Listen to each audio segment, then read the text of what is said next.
প্রিয় শ্রোতা, আসসালামু আলাইকুম। অডিও বুকস চ্যানেলে আজ আপনারা শুনছেন মুসলিম জীবনের সাফল্য সূত্র প্রোডাক্টিভিটি লেসন্স বইটি। আজ তৃতীয় পর্ব।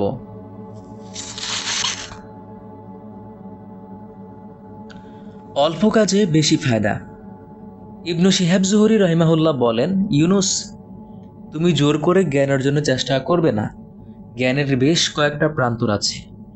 কোনো কোনো প্রান্তরে প্রবেশ করলে তুমি সেটাকে অতিক্রম করার আগে তোমাকে সেটা ছাড়িয়ে যাবে। কিন্তু দিনের পর দিন, রাতের পর রাত পরিশ্রম করে জ্ঞান অর্জন করো। একবারে সবটুকু জ্ঞান অর্জনের চেষ্টা করবে না কখনো। যে একবারে জ্ঞান লাভ করে তার জ্ঞান একবারেই হারিয়ে যায়। তাই অল্প অল্প করে বহু দিন রাত ধৈর্য ধরে জ্ঞান আহরণ করতে থাকো। ইবনু শিহাব জুহরি বলতেন, ইলম তো একটা দুইটা করে হাদিস নেওয়ার নাম। আজ একটু তো কাল আর একটু, এভাবে অল্প অল্প করে ইলম কুড়িয়ে নিতে হবে। কবির ভাষায়, ক্ষুদ্র ক্ষুদ্র বালুকণা বিন্দু বিন্দু জল গড়ে তুলে মহাদেশ সাগর অতল। অল্প হলেও নিয়মিত।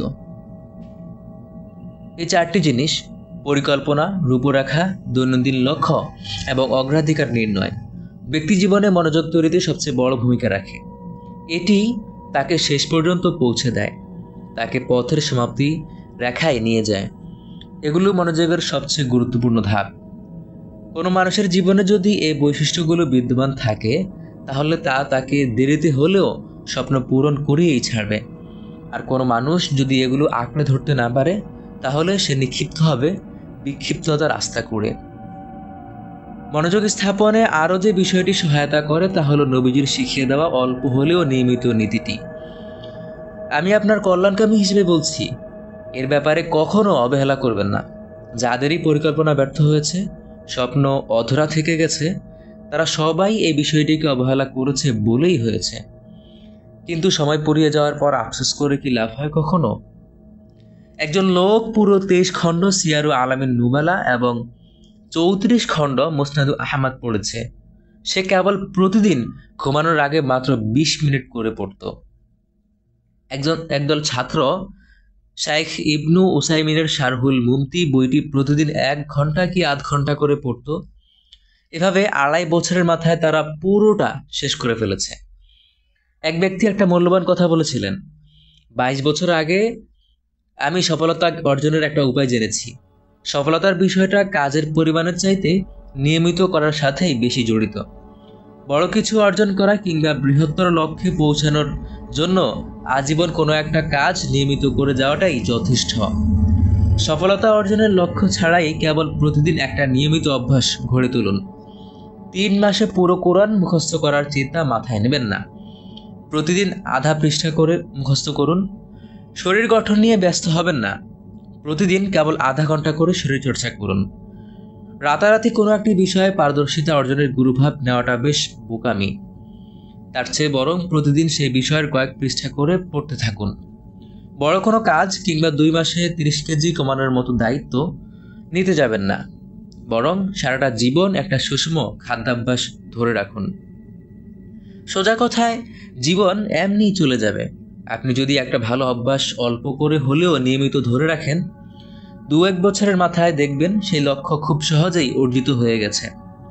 শুধু তাই নয়, সেটা ছাড়িয়ে বহু দূর চলে যাবেন। অন্য কাউকে অবাক করার আগে আপনি অবাক হয়ে যাবেন। ধরা যাক, আপনি প্রতিদিন 1 ঘন্টা কিছু কাজ করার জন্য নির্দিষ্ট করে নিলেন। 15 মিনিট কোরআন মুখস্থ, 15 মিনিট হাঁটা, 15 মিনিট কোনো একটা বই পড়া ইত্যাদি।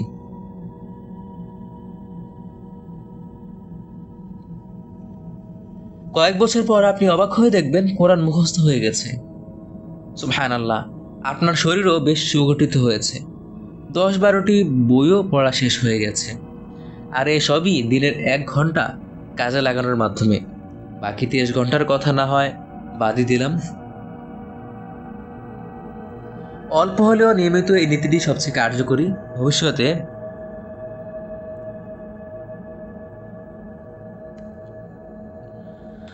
ভবিষ্যতে কিছু অর্জনে সবচেয়ে বেশি প্রভাব বিস্তার করে এটা। আপনি খেয়াল করে দেখবেন, কল থেকে ফোঁটা ফোঁটা পানি পড়ে একসময় বিশাল একটা বালতি পূর্ণ হয়ে যায়। অথচ এভাবে যে একসময় বালতিটি ভরে যাবে এমনটা হয়তো আশাও করেননি আপনি। এর কারণ ক্রমাগত চালিয়ে যাওয়া। কোনো ধরনের বিরতি ছাড়া কোনো কাজ ধরে রাখতে পারলে মনোযোগের শক্ত ভিত্তি স্থাপিত হয়, তুলনামূলক কম কষ্টে গন্তব্যে পৌঁছানো যায়। আপনি যদি জীবনে কিছু অর্জন করতে চান তাহলে পরিমাণ নিয়ে কখনো দুশ্চিন্তা করবেন না, বরং নিয়মিত হওয়াটাকে গুরুত্ব দিন। যতটুকু নির্ধারণ করে নিয়েছেন ততটুকুই ধরে রাখুন। কিভাবে যে লক্ষ্যে পৌঁছে যাবেন টেরও পাবেন না।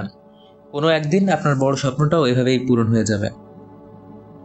সাইদ আলী ইবনু ইব্রাহিম ইবনু আহমাদ ইবনু আমির রহিমাহুল্লাহ ব্যাপারে কথা বলতে গিয়ে ইমাম শাওকানি রহিমাহুল্লাহ বলেন, তিনি শিক্ষকতার সময় দেওয়ার পরও এত বেশি কিভাবে লিখতেন তা নিয়ে বেশ অবাক হতাম আমি।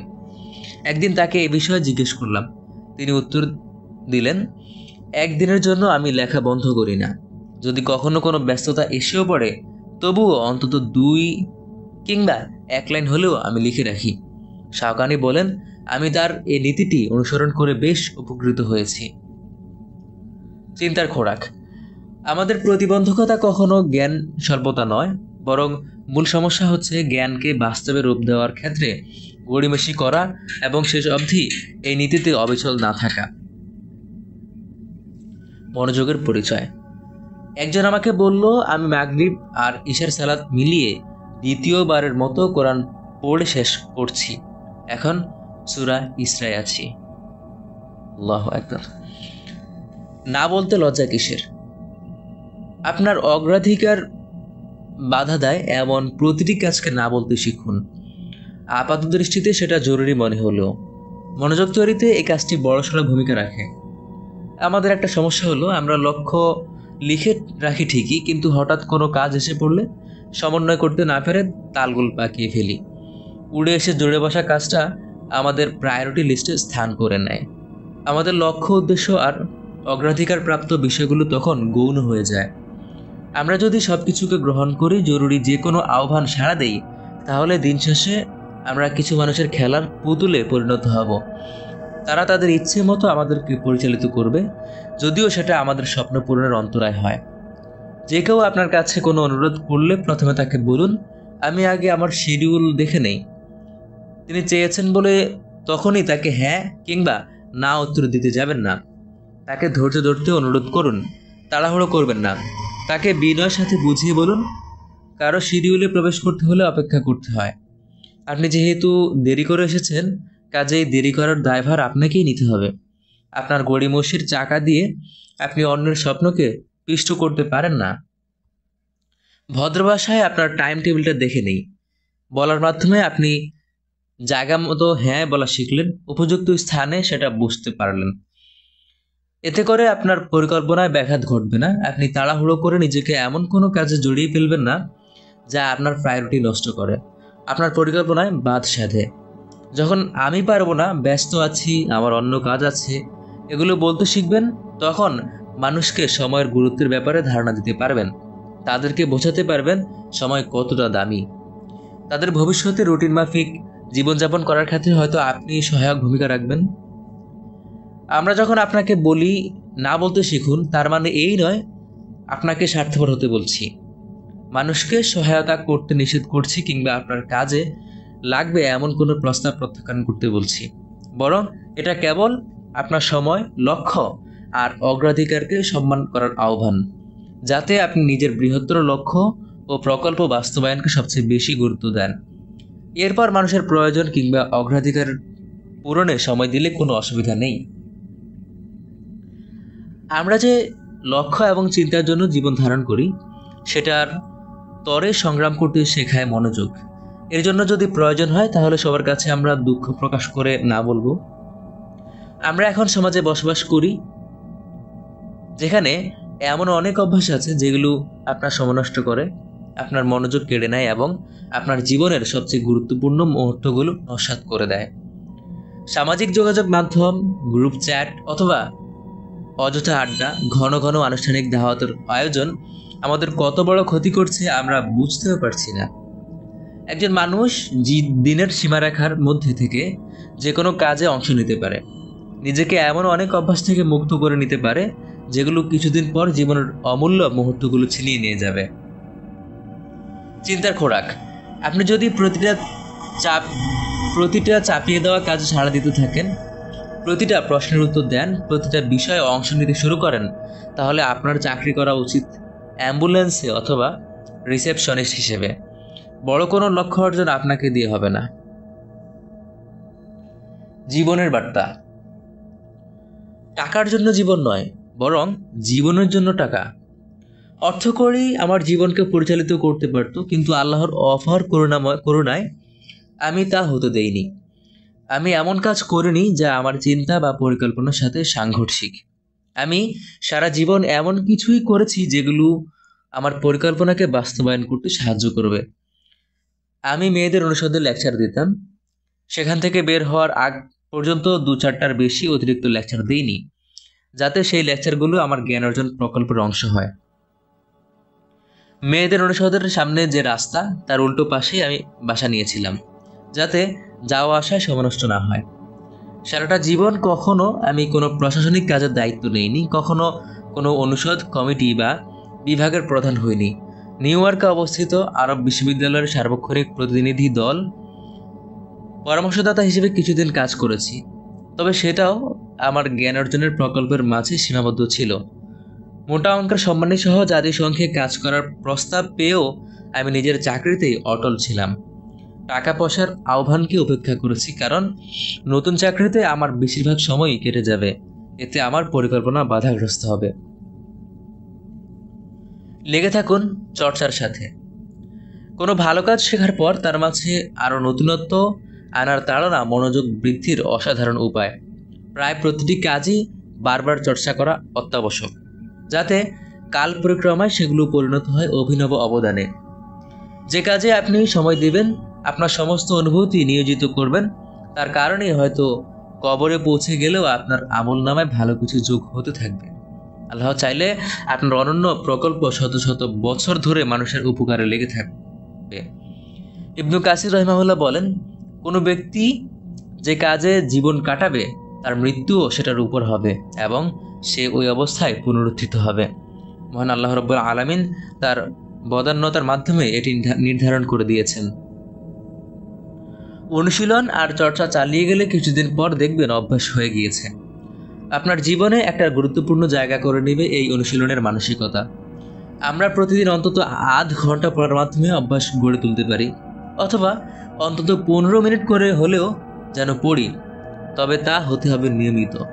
চাইলে আস্তে আস্তে পরিমাণটা বাড়ানো যায়। আর এই অনুশীলনের জন্য অবশ্যই মোবাইলের মতো মনোযোগ বিনাশকারী বস্তুগুলো দূরে সরিয়ে রাখুন। বদ অভ্যাস থেকে বেরিয়ে আসতে চেষ্টা করুন। মোবাইলের সাথে দূরত্ব তৈরি করতে আপনি একটা সহজ কিন্তু কার্যকরী পন্থা অবলম্বন করতে পারেন। মাঝে মাঝে মোবাইল ছাড়াই বাসা থেকে বের হয়ে যান। মোবাইল যতই প্রয়োজনীয় মনে হোক না কেন, সপ্তাহের 2-1 দিন মোবাইল বাসায় রেখেই অফিসে চলে যান। দেখবেন কিছুদিন বাদে এটা অভ্যাস হয়ে গিয়েছে এবং মোবাইল ছাড়াও চলতে ফিরতে আপনার তেমন একটা কষ্ট হচ্ছে না। এভাবে ধীরে ধীরে নিজের ভেতর একটা দৃঢ়তা আনা সম্ভব। কোরআন মুখস্থ করা এবং নিয়মিত চর্চা চালিয়ে যাওয়ার জন্য ফজরের পর থেকে শুরু করে সূর্যোদয় পর্যন্ত সময়টা নির্ধারণ করা যেতে পারে।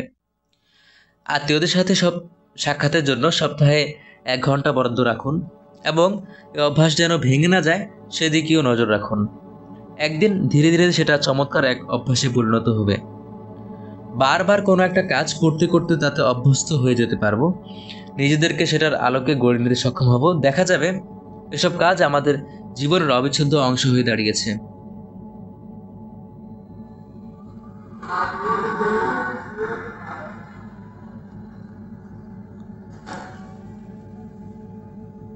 আমরা চাইলেও আর তা ছাড়তে পারছি না।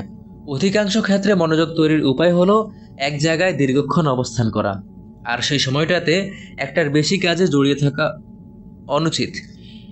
যে কোনো একটি কাজে নিজের মনোযোগ নিবদ্ধ করতে হবে, শেষ না হওয়া পর্যন্ত মনোযোগ সরানো যাবে না। এভাবে চিন্তার একটা প্যাটার্ন তৈরি হয়, বিক্ষিপ্ততা থেকে মুক্তি মেলে, সকল শক্তি একটি নির্দিষ্ট লক্ষ্যকে কেন্দ্র করে ব্যয় হয়। স্বপ্ন পূরণ তখন অপেক্ষাকৃতভাবে সহজ হয়ে যায়। আমার জীবনে আমি এই বিষয়টি কাজে লাগিয়েছি। বিশেষ করে বই লেখার ক্ষেত্রে। এতে এত বেশি উপকৃত হয়েছি যা ভাষায় প্রকাশ করার মতো না। আমার বেশিরভাগ বই এই অভ্যাসেরই ফসল। ইবদা কিতাবাতা হায়াতিকা বইটা আমি 10 দিনে লিখেছি। ফি জিলালিস সিরাতিন নাবাউইয়া বইয়ের কাজ শুরু করার পর শেষ না করা পর্যন্ত আমি কলম বন্ধ করিনি। আর রেহলাতু তাদাব্বুর এর সাথে তো আমার সেরা স্মৃতিটুকু মিশে আছে। আমি টানা 6 মাস কাজ করে বইটা শেষ করেছি। তার মাঝে একদিন টানা 13 ঘন্টাও কাজ করেছি। মাঝে কেবল সালাত আর ঘুমের জন্যই বিরতি নিয়েছি। অবশেষে আল্লাহ তাআলা আমাকে সেটা পূর্ণ করার তৌফিক দিয়েছেন। কোরআনের এমন কিছু সূরাও আছে যেগুলোর তাদাব্বুর আমি এয়ারপোর্টে লিখেছি, প্লেনে বসে লিখেছি, এমনকি রাস্তাঘাটেও লিখেছি। আর ভূমিকাটা লিখেছি কোনো এক সফরের সময় হোটেলে বসে খাবারের জন্য অপেক্ষা করার ফাঁকে। সকল প্রশংসা আল্লাহ তাআলার। এখনও আমার অধিকাংশ প্রকল্প আমি এভাবেই বাস্তবায়ন করি। অনেক সময় এমনও হয়েছে আমি অন্য কাজগুলো করি না, এমনকি আমার লাইব্রেরি গোছাই না, বই সরাই না, যেন একদমই সময় নষ্ট করতে না হয়। সে উদ্দেশ্যে বিশৃঙ্খলার মাঝে কাজের মনোযোগকে শৃঙ্খলিত করি। কোনো মানুষ যদি কিছু করতে চায়, চেষ্টা থাকলে সে অবশ্যই তা করতে পারবে ইনশাআল্লাহ। কোনো পরিকল্পনার সাথে যদি তার হৃদয় মন এঁটে যায়, তাহলে সে সব অসম্ভবকে সম্ভব করতে পারে, সব ধরনের চ্যালেঞ্জের মোকাবেলা করতে সক্ষম হয়। চিন্তার খোরাক। নিজের জন্য অল্প সময়ের, ধরুন 15-20 মিনিট, একটা ভালো অভ্যাস গড়ে নিন। শুরুর একটা তারিখ ঠিক রাখুন, তারপর তাকে এমনভাবে জীবনের সাথে জড়িয়ে নিন যাতে কোনো বাধাতেই থেমে না যায়, কোনো কিছুতেই ছুটে না যায়। প্রথম বছরের শেষে আপনার অনুশীলন ও চর্চার হাল হাকিকত পর্যবেক্ষণ করুন। আপনি অবাক হবেন, সত্যি আপনি অবাক হবেন। স্বপ্ন এবার সত্যি করুন। একজন তালিবুল ইলম যদি আরাউন নাবাউইয়া কিংবা বুলুগুল মারাম বইটি বারবার পড়ে, সেটা তার জন্য আরো অনেক বই পড়া থেকে 1000 গুণে উত্তম। একটা বিষয়ে একটা বই বারবার পড়া ওই বিষয়ে আর 10টা বই পড়া থেকে বেশি কার্যকরী। খ্যাতিমান মনীষীদের জীবনে এমন অনেক ঘটনা আছে যেগুলো আপনার কল্পনাকেও ছাড়িয়ে যাবে। ইসমাইল ইবনু ইয়াহিয়া আল মুজানি বলেন, আমি শাফির রিসালা বইটি 500 বার পড়েছি। সোলাইমান ইবনু ইব্রাহিমউদ্দিন আল ইলকি সহিহ বুখারী 50 বারের বেশি পড়েছেন। ফকি মুহাম্মদ ইবনু আব্দুল্লাহ ইবনে সালেহ বাকর আল আবহুরি বলেন, তিনি 500 বার মুখতাসার ইবনু আব্দুল হাকাম, 75 বার আসাদিয়া, 45 বার মুয়াত্তা এবং 70 বার মুখতাসারুল মুজানি পড়েছেন। কিছু নাহবিদ আছেন যারা প্রতি 2 সপ্তাহে একবার সিব ওয়াইল আল কিতাব শেষ করতেন। ইমাম নববী ইমাম গাজ্জালির ওয়াসিদ বইটা 400 বার পড়েছিলেন। শাইখ হাম্মাদ আল আনসারি 20 বার ফাতহুল বারি পড়েছিলেন। শাইখ ইবনু বাজ শারহে মুসলিম পড়েছিলেন 30 বার। শাইখ আহমদ হাতিবা তার ছাত্রদেরকে 8 বার মুগনি পড়ান, 10 বারের বেশি মানারুস সাবিল পড়ান। সত্যি বলতে আমাদের জীবনে যে অভ্যাসটা সবচেয়ে বেশি কাজ দেয় আর উপকারে আসে তা হলো এই পুনরাবৃত্তি। এমন বহু মানুষ আছে যারা তাড়াহুড়ো করে অনেক কিছু পড়ে ফেলে, কিন্তু দিন শেষে কিছুই মনে রাখতে পারে না, বইয়ের নামটা পর্যন্ত ভুলে যায়। বইয়ে যা আছে তা থেকে উপকরণ নেওয়া তো দূরের কথা। বারবার অনুশীলন শুধু জ্ঞান অর্জনের ক্ষেত্রে না, সব ক্ষেত্রেই প্রযোজ্য। কোনো মানুষ যদি স্ত্রী, সন্তান কিংবা ছাত্রকে বছরে 1টি কিংবা 2টি অভ্যাস করে দিতে পারে, তাহলে তা তাদের জীবনে অনেক বেশি প্রভাব বিস্তার করবে। একইভাবে যারা একটি অভ্যাসের দিকে মনোযোগ দিয়েছে, সেটাকে নিয়ে দীর্ঘ সময় ব্যস্ত ছিল, তারা সেই বিষয়ে সফলতা অর্জনে সক্ষম হয়। আবার এমনও অনেক লোক আছে যারা অনেক অভ্যাস একত্রে ধারণ করতে গিয়ে কিছুই অর্জন করতে পারেনি। আপনি খেলোয়াড়দের দেখলে অবাক হবেন। এমন অনেক বাস্কেটবল খেলোয়াড় আছেন যারা কখনোই বাস্কেটে বল ফেলতে মিস করেন না, কারণ দিনের পর দিন অনুশীলনের মাধ্যমে তিনি এটা আয়ত্ত করেছেন। আর এজন্য তাকে প্রতিদিন 7 ঘন্টা করে প্র্যাকটিস করতে হয়েছে।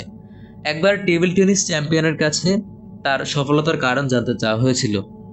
উত্তরে তিনি বলেছিলেন, আমি 10 বছর ধরে চ্যাম্পিয়ন, এটাই আমার স্বপ্ন ছিল। তাই টার্গেট অনুযায়ী অগ্রসর হয়েছি, অবশেষে লক্ষ্যে পৌঁছেছি। যে পাথরটা ভাঙা হয় সেটা কিন্তু বারবার আঘাত করে ভাঙতে হয়। যে পথে হেঁটে মানুষ তার গন্তব্যে পৌঁছে তা হয়তো অতি দীর্ঘ, কিন্তু মানুষকে তার শেষ অবধি পৌঁছাতে হলে নিরন্তর কষ্ট করে যেতে হবেই। দীর্ঘ সফরের প্রয়োজন পড়ে, অনেক প্রতিবন্ধকতার মুখোমুখি হতে হবে।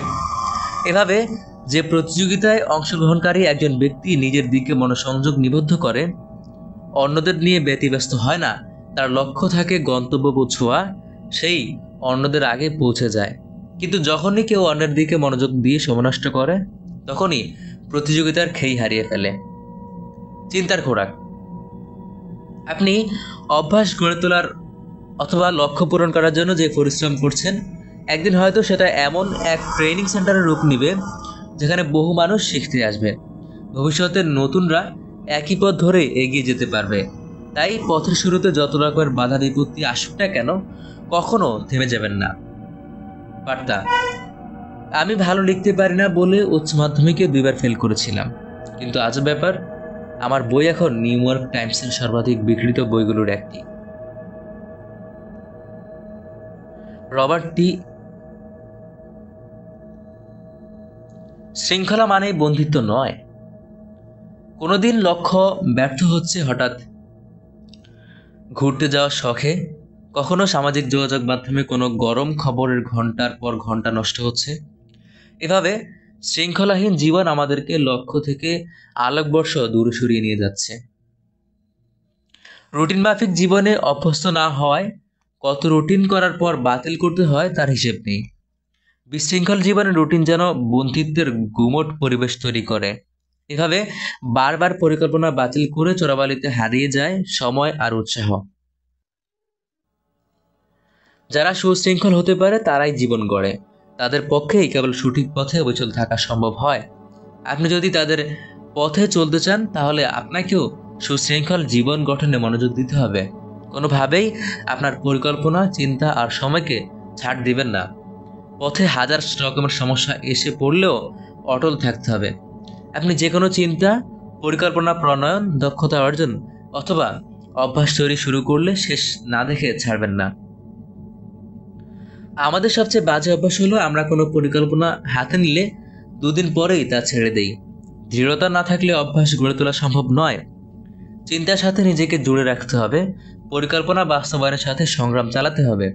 পথ যত দীর্ঘই হোক না কেন, গন্তব্যে পৌঁছানোর মতো দৃঢ়তা বুকে ধারণ করতে হবে। বহু মানুষ আছে যারা কোরআন পড়া শুরু করেছিল, অনেক মানুষ বই পড়ার অভ্যাস গড়েছিল, কত শত লোক আছে যারা শরীরচর্চা শুরু করেছিল, কিন্তু পথের শুরুতে বা মাঝে এসে থেমে গেছে। শেষ করার আগেই তারা অভ্যাসটা ছেড়ে দিয়েছিল। তাই পরিশেষে তাদের জন্য আফসোস ছাড়া আর কিছুই বাকি ছিল না। আমরাও যদি একই অবস্থায় পড়ি, তাহলে ঝড়ের আভাস পেয়েই হাল ছেড়ে দেওয়া বোকাদের সংখ্যাই বৃদ্ধি পাবে কেবল।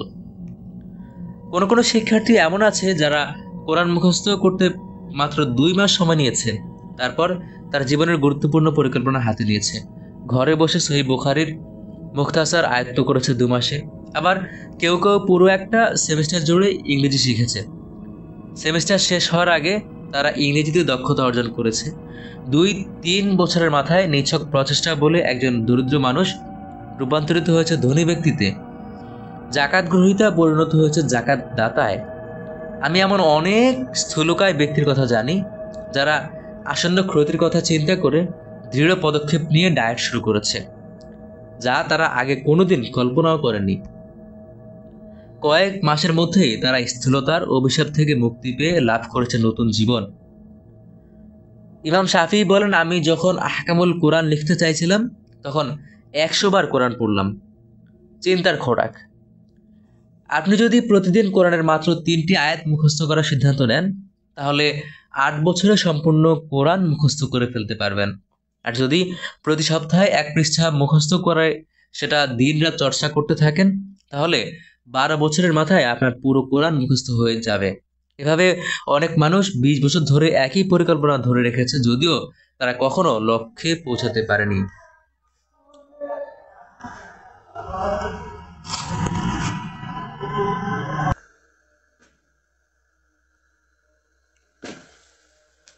শৃঙ্খলাই মহামানবদের বৈশিষ্ট্য।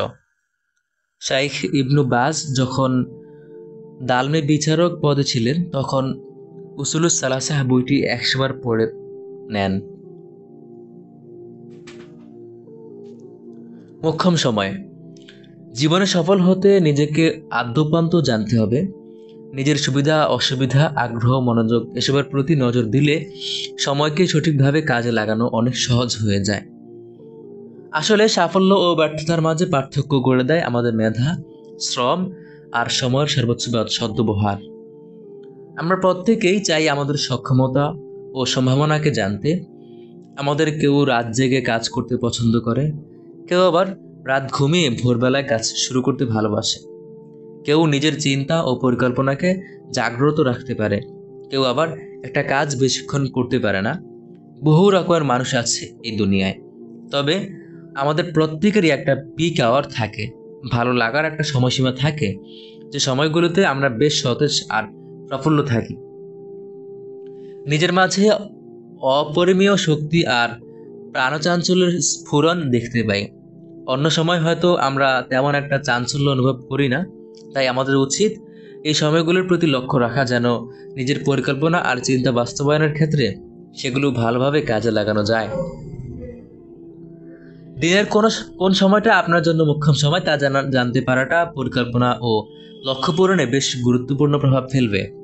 কারণ আপনি যখন মোক্ষম সময়টা জানবেন তখন ওই সময়টুকুতে নিজের সবটুকু শ্রম আর মনোযোগ ঢেলে দিন। যে মানুষটা নিজের পিক আওয়ার কোনটা তাই জানে না, তার জন্য লক্ষ্যে পৌঁছাটা বেশ কঠিন। ওই সময়টা তাকে সবচেয়ে সহজ পথ ধরে লক্ষ্যে পৌঁছে দিতে সহায়তা করবে। আমাদের কারো পিক আওয়ার তথা মোক্ষম সময় ফজর থেকে জোহর পর্যন্ত সময়টা। এই সময়ে তারা বেশ সতেজ অনুভব করে, একাগ্র থাকে কাজের প্রতি। আরেকজন এই সময়টাতে কিছুই করতে পারে না, ঘুমিয়ে কাটাতে পছন্দ করে অথবা অপ্রয়োজনীয় কোনো কাজে নিজেকে ব্যস্ত রাখে। পরিকল্পনা বাস্তবায়নের জন্য মাথাটা কাজে লাগতে পারে না কোনোভাবে। আমাদের কারো কারো পিক আওয়ার শুরু হয় জোহরের পর থেকে রাত 12টা পর্যন্ত, আবার কারো অন্য কোনো সময়ে। এভাবে মানুষ যদি নিজের পিক আওয়ারটা নির্ণয় করতে পারে তাহলে তার লক্ষ্য ও অগ্রাধিকার অনুযায়ী কাজ করতে সমর্থ হবে। তারপর তার চিন্তা অনুভূতি ও শক্তি বিনিয়োগ করতে পারবে। লক্ষ্যে পৌঁছানো পর্যন্ত সে এই প্রক্রিয়া অব্যাহত রাখবে। একজন মানুষ তার মোক্ষম সময়ে অন্য সব কাজ করা থেকে বিরত থাকবে। এটাই বুদ্ধিমত্তার দাবি। দৈনন্দিন কাজকর্ম এই সময়ের জন্য না। সবার সাথে আলাপচারিতা, দেখা সাক্ষাৎ, সামাজিকতা এই কাজগুলো এই সময়ের বাইরে নিয়ে যেতে হবে। যে কোনো বাধা বিপত্তি বা বিক্ষিপ্ততাকে এই সময় থেকে দূরে সরিয়ে রাখতে হবে, যেন একটি মুহূর্ত নষ্ট না হয়ে যায়। সেই বিশেষ সময়ের 3টা ঘন্টা আপনার পরিকল্পনা বা লক্ষ্য বাস্তবায়নের পেছনে ব্যয় করলে আপনি এমন স্বপ্ন পূরণ করতে পারবেন যা আপনি কোনোদিন কল্পনাও করেননি। বিশেষ করে কেউ যদি রাসূলুল্লাহ সাল্লাল্লাহু আলাইহি ওয়াসাল্লামের শিখিয়ে দেওয়া অল্প হলেও নিয়মিত এই নীতি অনুসরণ করে 3 ঘন্টা ধরে নিজের মন প্রাণ সঁপে দেয়, তাহলে এত বেশি কাজ হয়ে যাবে যা চিন্তাও করা যায় না। চিন্তার খোরাক। পিক আওয়ারের কয়েক ঘন্টা বেছে নিতে পারেন নিজের চিন্তা আর পরিকল্পনার জন্য। সময়টাকে ধরে রাখুন, যেন তা চোরাবালির অতল গহ্বরে হারিয়ে না যায়। অন্য কোনো কাজ বা দায়িত্বকে সে সময় ঢুকতে দেবেন না। এতে মন প্রশান্ত থাকবে। একসময় আপনার মন সেই কাজে অভ্যস্ত হয়ে যাবে, আর কঠিন লক্ষ্য অর্জন এবং আপনার মাঝের দূরত্ব কমতে থাকবে দ্রুত বেগে। বিশ্রাম সাফল্যের সোপান। মানুষজন যুগ যুগ ধরে অতিরিক্ত পরিশ্রম এর নীতি অবলম্বন করে এসেছে। অর্থাৎ আপনি যত কায়িক পরিশ্রম বাড়াবেন তত বেশি সফলতা অর্জন করতে পারবেন। এই বিষয়টা যদিও গুরুত্বের দাবিদার, তবু আগের মতো এর কার্যকারিতা এখন আর নেই। অর্থাৎ কায়িক শ্রম বেশি দিলেই যে আপনার প্রোডাক্টিভিটি বাড়বে এমন নয়। কঠোর পরিশ্রম যেমন জরুরি, তেমনি নিয়মিত বিশ্রাম নেওয়াটাও অপরিহার্য। মাত্রাতিরিক্ত কায়িক পরিশ্রম আপনার সফলতার পথে প্রতিবন্ধক হয়ে দাঁড়াতে পারে, কারণ এই সাফল্য একসময় কোয়ালিটি বা গুণগত মানকে ছাড়িয়ে কোয়ান্টিটি বা পরিমাণের দিকে ঝুঁকে যাবে। আর সেই পরিমাণটা আসবে ব্যক্তির বুদ্ধিমত্তা কতটুকু ধারালো আর কতটুকু ভোঁতা তার উপর ভিত্তি করে। অতিরিক্ত পরিশ্রমের ফলে সেটা এত দুর্বল হয়ে পড়বে যে কাজ হবে নিষ্প্রাণ। জীবনের অনেক গুরুত্বপূর্ণ দায়িত্ব বাদ দিয়ে তবেই একজন মানুষ তার লক্ষ্যের পেছনে দিনরাত শ্রম দিতে পারে।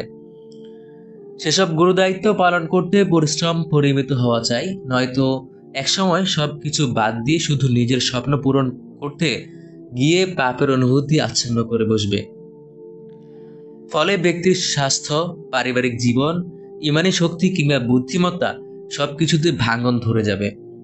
দিনে দিনে তার সতেজতা কমে যাবে।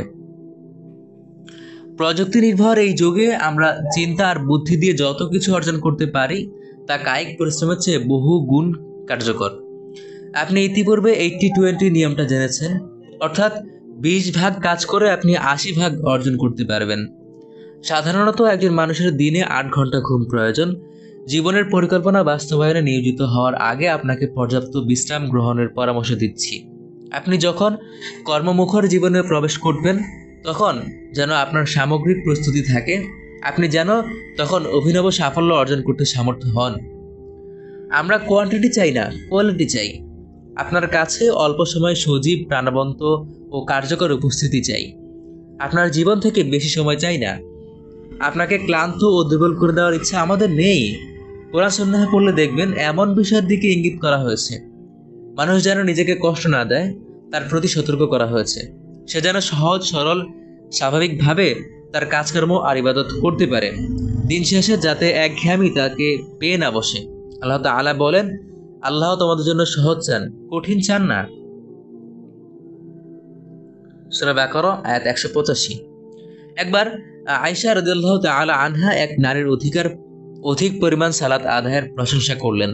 তখন রাসূল সাল্লাল্লাহু আলাইহি ওয়াসাল্লাম বললেন, থামো, তোমাদের উচিত ততটুকু আমল করা যতটুকু সামর্থ্য আছে। আল্লাহ ততক্ষণ বিরক্ত হন না যতক্ষণ না তোমরা বিরক্ত হও। সহিহ বুখারী 43। একদিন রাসূলুল্লাহ সাল্লাল্লাহু আলাইহি ওয়াসাল্লাম শুনতে পেলেন 3 জন লোক এসে কিছু শপথ করে গেছে। একজন সিদ্ধান্ত নিয়েছে সারা রাত সালাত আদায় করবে, কখনো ঘুমাবে না। আরেকজন সিদ্ধান্ত নিয়েছে কোনোদিনও বিয়ে করবে না। তৃতীয়জন সারা বছর সিয়াম পালন করবে। তখন তিনি বললেন, তোমাদের মধ্যে আমি সবচেয়ে বেশি আল্লাহকে ভয় করি, কিন্তু আমি সিয়াম পালন করি, আবার কখনো ছেড়ে দেই, সালাত আদায় করি, আবার কখনো ঘুমিয়ে থাকি, আবার নারীদের বিয়েও করি। যে আমার সুন্নাহ থেকে বিমুখ হয় সে আমার দলভুক্ত নয়। সহিহ বুখারী 5063। যারা বাড়াবাড়ি করেছে তার ধ্বংস হয়েছে, এ কথাটি তিনি 3 বার বলেছিলেন। সুনানে আবু দাউদ 4608। হাদিস থেকে জানা যায় এই দিন সহজ, যে এই দিনকে কঠিন করবে দিন তাকে পরাভূত করবে। তাই তোমরা মধ্যম পন্থা অবলম্বন করো, সুসংবাদ গ্রহণ করো আর কাছাকাছি চলার চেষ্টা করো। পাশাপাশি সকাল সন্ধ্যা আর রাত্রিবেলা থেকে কিছু ফায়দা নিয়ে নাও। সহিহ বুখারী 39। যে এই বিষয়টা বুঝতে পারবে তার স্বপ্ন পূরণ হবে, সে লক্ষ্যে পৌঁছাতে পারবে, যা অর্জন করতে চায় তা পারবে। চিন্তার খোরাক। অসুস্থ ও ভগ্ন শরীরে সফলতা অর্জনের দরকার নেই। দুর্গম পথটাকে উপভোগ করেও আমরা গন্তব্যে পৌঁছাতে পারি। ছুঁড়ে ফেলুন বিশৃঙ্খলা। একাগ্র হওয়ার অন্যতম গুরুত্বপূর্ণ ও কার্যকরী উপায় হলো বিশৃঙ্খলাকে ছুঁড়ে ফেলা। আমরা এমন একটা সময় বাস করছি যাকে জঞ্ছা বিক্ষুব্ধ উত্তাল সাগরের ঢেউয়ের সাথে তুলনা করা যায়। যে তীরে দাঁড়িয়ে থাকলে যে কোনো সময় ডুবে যেতে পারেন, এজন্য সমুদ্রের নামার দরকার পড়বে না। এই সময়টাতে আপনার হৃদয় নানা রকম চিন্তা ভাবনায় ভরপুর হয়ে যেতে পারে। আপনি স্থির হয়ে কোনো কিছু ভাবার মতো সময় পাবেন না, কারণ বাস্তবে বিক্ষিপ্ততার অনেক উপকরণ চারপাশে আছে। রাফি রহমাহুল্লাহ একবার বিশৃঙ্খলা ছুঁড়ে ফেলার বিষয়টাকে তুলে ধরার চেষ্টা করেছিলেন। তিনি এর নাম দিয়েছিলেন সাংস্কৃতিক অবগাহন। যেমন কোনো মানুষ যদি ইতিহাস নিয়ে লিখতে চায় তাহলে তাকে ইতিহাসে সব বই পড়তে হবে, ব্যাপক সময় নিয়ে ইতিহাসে এমন একটা ডুব দিতে হবে যে তার রক্তে ইতিহাস ঢুকে পড়বে। সেসব বিক্ষিপ্ততা থেকে সে মুক্তি পাবে যেগুলো তার চিন্তায় বিশৃঙ্খলা সৃষ্টি করে। একইভাবে যে লোকটা কবিতা, গদ্য কিংবা সিরাত লিখতে ইচ্ছুক তার উচিত আশেপাশের সবকিছুর প্রভাব থেকে মুক্ত হয়ে সাংস্কৃতিক অবগাহন করা, যাতে তার চিন্তা ও পরিকল্পনার জন্য মনটা একনিষ্ঠ হয়। পরবর্তীতে সে তার পরিকল্পিত চিন্তায় মনোযোগ দিতে পারে। আপনি যদি এই বিষয়টা ভালোভাবে বুঝতে চান, তাহলে এমন কোনো লোকের কথা কল্পনা করুন যে কোনো চিন্তায় গভীরভাবে ডুব দিয়েছে এবং এই সিদ্ধান্ত নিয়েছে যে বাস্তব জগতে ফিরে আসার আগে সে তা শেষ করেই আসবে। কিন্তু সে লক্ষ্য করে সারা বিশ্বের সর্বত্র হত্যা, ভাঙচুর এবং বিশৃঙ্খলা, বিভিন্ন রকমের খেলাধুলা ও বিনোদনে ছেয়ে গেছে সবকিছু। এদিক ওদিক থেকে সামাজিক যোগাযোগ মাধ্যমে তার উপর বিভিন্ন দায়িত্ব, প্রোগ্রাম এবং কাজ এসে চেপে বসেছে। তারপরও কি তার কাছ থেকে আপনি ফলপ্রসূ কিছু আশা করতে পারেন? তার চিন্তা ভাবনায় গভীরতা থাকবে? এটা কি নিছক দিবাস্বপ্ন নয়? নীরবতা হিরণ্ময়, সাইলেন্স ইজ গোল্ডেন।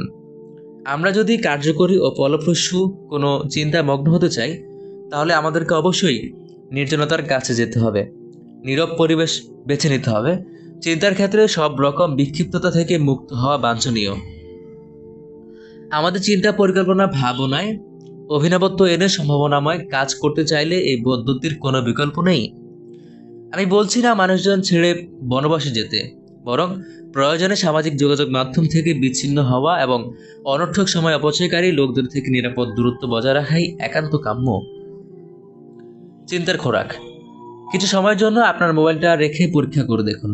মোবাইলটা বন্ধ করে বিক্ষিপ্ততা থেকে মুক্ত হন। এরপর পুরো সময়টা কোরআন পড়া, বই পড়া কিংবা কোনো লেকচার শুনে ব্যয় করুন। দেখবেন আপনার জীবন গড়ার মতো অঢেল সময় আছে যা আপনি দেখতে পাচ্ছেন না। আজকের কাজগুলো আজই করে ফেলুন। আপনার চিন্তা, চেতনা আর পরিকল্পনার ক্ষেত্রে সবচেয়ে বড় শত্রু হলো কাজের জমিয়ে রাখা। মনোযোগ নামক অভ্যাসটিকে ধ্বংস করার সব থেকে সহজ উপায় হলো এই মুলতবি রাখার মানসিকতা। আমরা প্রায়ই ভাবি অমুক কাজটা কাল থেকে শুরু করব, এখনো হাতে অনেক সময় আছে। এরকম চিন্তা এলেই তা মাথা থেকে ঝেড়ে ফেলুন। এই অভ্যাসটা কি বড় হতে দিবেন না, তা আপনি যেমন পরিস্থিতি বা সমস্যারই মুখোমুখি হন না কেন। যতই বাধা বিঘ্ন আসুক না কেন, হাল ছেড়ে দেওয়ার মানসিকতা রাখা যাবে না। আপনার পরিকল্পনায় মনোনিবেশ করুন। আপনি দৈনিক যে প্রায়োরিটি লিস্ট ঠিক করেছেন তা থেকে এক চুলো নেবেন না। যদি অন্য কোনো কাজ একান্তই জরুরি হয়ে পড়ে এবং কোনোভাবে ঠেকানো সম্ভব না হয় কিংবা স্থগিত রাখাও না যায়, তাহলে কৌশলে কাজ সারতে হবে। আপনার লক্ষ্য থেকে যতখানি সম্ভব অল্প পরিমাণে হলেও কাজ করতে হবে, যাতে কোনোভাবে আপনার দিনটা একেবারে বিফলে না যায়। এই বিষয়ে গুরুত্ব দিয়েই তো ইমাম শাওকানি বলেছেন, দু এক লাইন হলেও লিখি। আমি আপনাকে স্মরণ করিয়ে দিতে চাই, পরিকল্পনা নিয়ে থেমে যাওয়াটা মারাত্মক ক্ষতিকর। বড় মানুষদের কাজ কখনো এমন হতে পারে না। নিজের কাজ চালিয়ে যাওয়ার সক্ষমতাটাই সাফল্যের পূর্বশর্ত। আপনার জীবনে উন্নতির সুযোগ থেকে নিজেকে বঞ্চিত করবেন না, সাবধান। আখিরাতে সফলতা অর্জনের কত সুযোগ যে এভাবে নষ্ট হয়ে গেছে, তা দুনিয়ার সুযোগ তো বাদই দিলাম। কোরআনে আছে, তোমরা তোমাদের রবের ক্ষমা লাভের প্রয়াসে প্রতিযোগিতায় লিপ্ত হও। এসব কিছু ইতিবাচক কাজের দিকে উদ্বুদ্ধ করে বলা, জীবনের সময়টা অনর্থক নষ্ট না করার দিকে আগ্রহী করে তোলার জন্য বলা। বুখারীতে উকবা ইবনু হারিসের বর্ণিত হাদিসে আছে, আমি মদিনায় রাসূলুল্লাহ সাল্লাল্লাহু আলাইহি ওয়াসাল্লামের পেছনে আসরের সালাত আদায় করলাম। সালাত শেষ হয়ে তিনি সালাম ফিরিয়ে উঠে দাঁড়ালেন।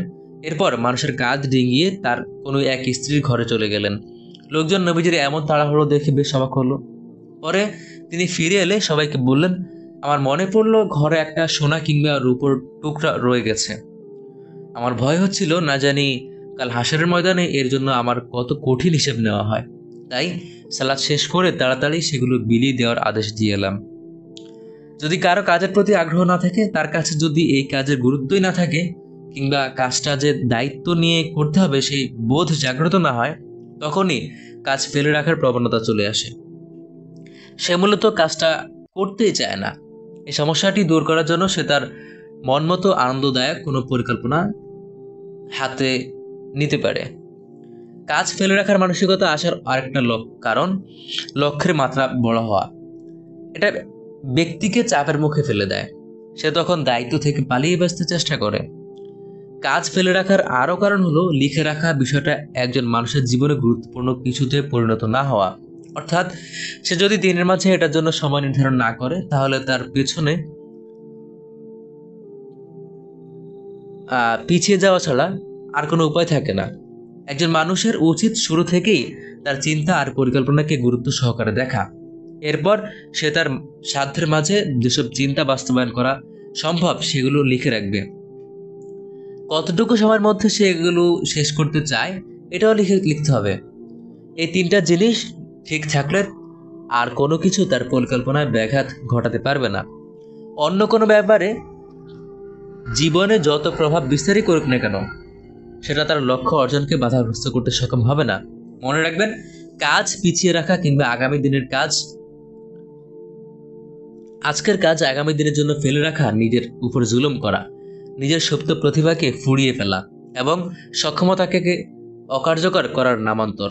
এটা নিয়মিত করলে আপনার কর্মক্ষমতা যেমন নষ্ট হবে তেমন আপনার বিশ্রামেরও মুহূর্ত ফুরিয়ে যাবে।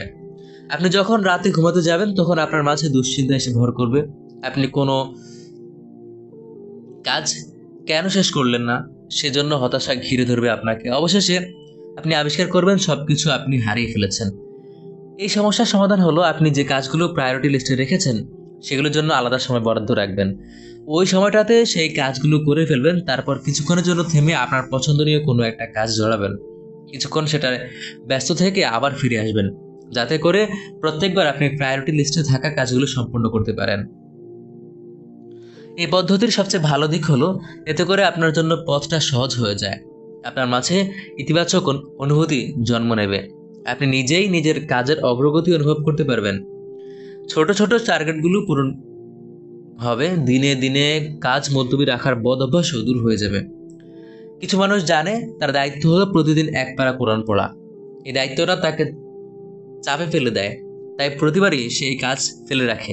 ছোটখাটো কিছু কাজ করে নিজেকে প্রবোধ দেয়, সেগুলো তাকে ক্ষণিকের জন্য আত্মতৃষ্টি হয়তো এনে দেয়, কিন্তু দিন শেষে সে নিরাশ হয়ে দেখে যে বৃহৎ পরিকল্পনা নিয়ে সে অগ্রসর হয়েছিল তা সে পূরণ করতে পারেনি।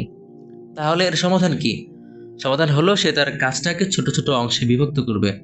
একবার 5 পৃষ্ঠা পড়বে, যেটার জন্য হয়তো 5 মিনিট লাগবে। দ্বিতীয়বার আর তৃতীয়বারও এরকম করবে। এভাবে একদিন সে দেখতে পাবে খুব বড় সময় কাজে ডুব না থেকেও সে তার লক্ষ্য অর্জন করতে পেরেছে।